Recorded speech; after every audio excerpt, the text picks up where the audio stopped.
Welcome into Texans Today, everybody. I'm your host, Jeremy Chuggs, and coming up on today's program, the latest Texans injury news, roster moves, and some big news coming out of Jacksonville today ahead of the Texans versus Jags Week 13 matchup, which I'll be live for this Sunday. Make sure you hit that subscribe button. But I want to know, be honest with me, because I want to hear about, going into this Sunday. Obviously, I'll be live during the game, but leading up to it, how important is this game for the Houston Texans and this season? Just come off, an awful game. They're coming off an awful game up against the Tennessee Titans where they lost to a much inferior opponent, a division rival where you could have somewhat locked up a division title for this team. Now you're facing another bottom-dwelling division foe. How important is this game for the Houston Texans? Go down in the comment section. Let your voice be heard. I want to hear from you. How important do you think this game is for this team? The huge news coming out of today is Trevor Lawrence. He's been limited at practice.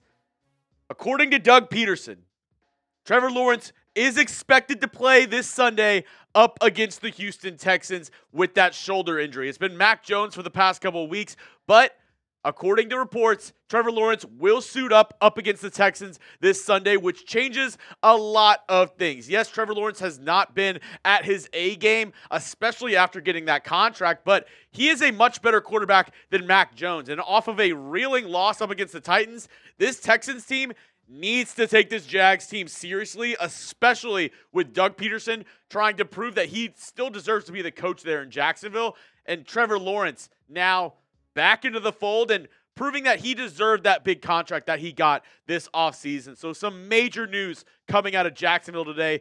Once again, Trevor Lawrence expected to play up against the Texans this Sunday. We have some more news around the Jags, but first I got to get to the Texans and their roster moves that they made over the past 24 hours. Andrew Beck, we all know him, the fullback from last year. He actually returned that touchdown up against the Jags last year. He just got signed back onto the practice squad this week. So, could we see a possible elevation for Andrew Beck? It would be hilarious. The most hilarious thing, you have Dameon Pierce, Andrew Beck back there returning kicks up against the Jags. That would be an all-time troll. That would be hilarious. I don't think that'll happen. I don't want that to happen. I'm not saying it should.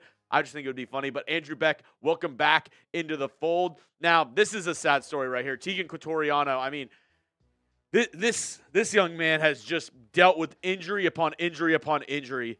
He just got moved to IR, basically effectively ending his season. He has all the potential in the world, does Tegan. Sad to see that he's had to face all these injuries, but once again, Tegan Quitoriano moved to IR. Somebody moved from practice squad to the active roster, Myles Bryant, defensive back. He's been, bouncing up and down from the active roster with a couple other guys, but now with the news around Kadar Holman and his injury, and same with Jalen Pitre and his injury, Myles Bryant moved up so the Texans have a little bit more depth there at secondary. And speaking of Jalen Pitre, his status is still uncertain. He's out for multiple weeks with that pec injury, but if I've learned anything from this Texans medical staff and this Texans front office, they're not going to show you their cards around Jalen Pitre, even if he's not good to go for the rest of the season.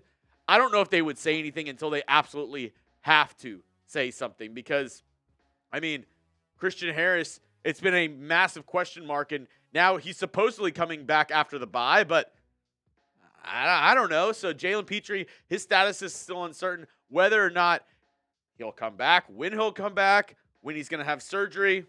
We'll have to wait and find out with Jalen Pitre. But I will keep you updated every step of the way as soon as we know for certainty what's going on with Jalen Pitre and anything going on around the Houston Texans. I break it down here on the channel. So go down, hit that subscribe button, 100% free. I got you covered. Never miss a moment of Texans football here at Texans Today. We just passed 21,000 subscribers, and I like to think we have one of the best Texans communities here on the internet. So if you want to join a ton of Texans fans, live watch parties, daily videos, go down, hit that subscribe button. Let's go through the rest of the Texans injury report real quick.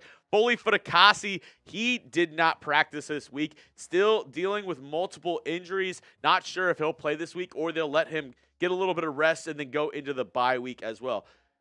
Will Anderson Jr., though, back at practice. He's been limited the past couple days dealing with that ankle injury. I mean, he's still kind of reeling from that ankle injury that he suffered up against the Jets.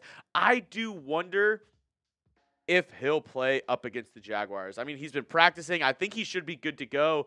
But going into the bye week, if Will Anderson is at like 50, 60% and he's still having trouble with that ankle, I wonder if the Texans say, hey, I want to play it a little bit safer right now and make sure he's good to go for the gauntlet the Texans have after their bye week. Another guy who's been limited this week with a knee injury, Denico Autry.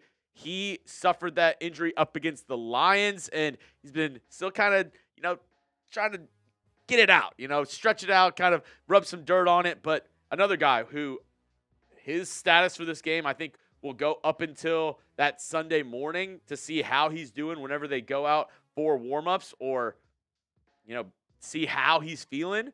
But another guy who is back at practice on this Texans defensive line. We have some more Texans injury news and some Jaguars injury news coming up in just a moment. But I couldn't do today's show if it wasn't for our amazing sponsors over at Prize Picks. Daily fantasy sports made easy with America's #1 daily fantasy sports app with over 5 million active members. Get in on the daily action with your friends and become part of the Prize Picks community today. Prize Picks is the best way to win real money this football season. Which players are going off? Which ones aren't? Make your picks in less than 60 seconds and turn your sports opinions into real money all season long on Prize Picks. You can now win up to 100 times your money on Prize Picks with as little as 4 correct picks. You can turn $10 into $1,000. And for this weekend's matchup, this is my lineup that I concocted, that I put together. I have Joe Mixon, a little demon pick. That means the payout's a little bit more. 89.5 rush yards for Joe Mixon. Give me the more on that. Travis Etienne, 39.5 rush yards. I think he might go more on that as well. CJ Stroud, 1.5 passing touchdowns. Yeah, give me the more. And then Nico Collins, 59.5 receiving yards. Life's too short to take the less, so I go with the mores. You can use my picks. You can go against my picks. Just do it over at Prize Picks. Download the app and use code CLNS and get $50 instantly when you play $5. That's code CLNS on Prize Picks to get $50 instantly when you play $5. You don't even need to win to receive the $50 bonus. It's guaranteed. So get started today with Prize Picks. Run your game. Another very interesting name that I've been following on the injury report, Blake Fisher, the second-round pick out of Notre Dame this year. I've been wondering if the Texans are going to make any sort of moves along the offensive line. And if Blake Fisher is good to go and this team starts out horrific on the offensive line, I implore Denico Ryans and Bobby Slowick to make a change mid-game. Put Blake Fisher in at right tackle, move Titus Howard to left guard, or do whatever you need to do to make sure Blake Fisher gets on the field or something happens within this interior offensive line. I don't know if that's Kendrick Green. I don't know if that's moving Titus Howard in. I don't know if that's moving Blake Fisher to right guard. I think there needs to be a change at one of the guard spots this week, especially if this Texans offensive line starts off slow up against the Jacksonville Jaguars. Next up, we have the rest of the Texans injury report. Azeez Al-Shaair, he's been limited with a knee injury. Xavier Hutchinson, he has been limited with a shoulder injury. And Jimmie Ward, he's been a full participant, still nursing that knee injury. He is supposedly going to be good to go this Sunday. And speaking of this Sunday, obviously, the biggest news of the day is Trevor Lawrence being back for this Jaguars team and expected to play this Sunday up against the Texans. Not good news for a Texans team that just made Will Levis look like a top 15, top 10 quarterback. I mean, he had a fantastic day up against the Houston Texans defense.